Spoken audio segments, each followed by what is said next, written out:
পৃথিবীর সমস্ত নারীর দিকে আপনি তাকালে হজের সওয়াব পাবেন না, কিন্তু চেহারা যদি আপনার মায়েরটা হয় আপনি হজের সওয়াব পেয়ে যাবেন।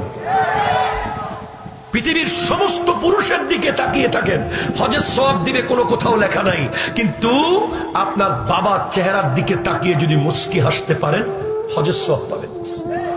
চট্টগ্রাম মেডিকেলে আমার আব্বা ছিলেন একবার কয়েকদিন।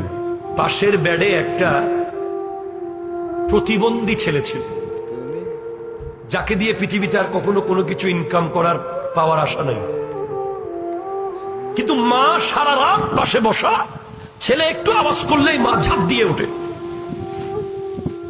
আমি জিজ্ঞেস করলাম, মা এই ছেলে তো আপনার কোনো উপকার করতে পারবে না, এরপরও এত কেয়ার কেন করেন? উনি বলছে, বাবারে আমার ছেলে আমাকে কিছু দিতে পারুক বা না পারুক, আমার যে একটা সন্তান আছে সে যে আমাকে মা বলে ডাকে,